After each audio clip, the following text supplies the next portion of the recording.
way that we have to deal with the problem is that instead of having a fixed principal that pays both for interest and principal, we take the principal and we equally distribute the principal throughout the period.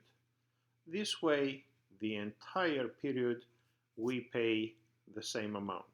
But as we see, the amount of the loan is not decreasing very fast because whatever we pay here is much less. We have to fix the problem. The way we fix the problem is if at the end of the period what we have is we add the total amount of the money that we have at that particular period.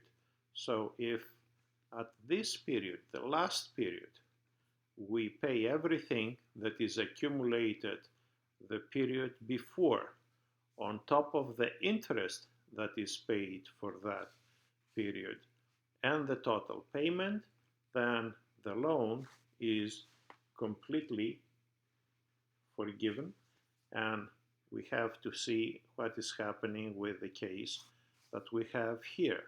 Again, at that particular period, the payment is not only $10,000, but the payment is $10,000 plus this amount, and that means that the problem is that the dollar is overpaid.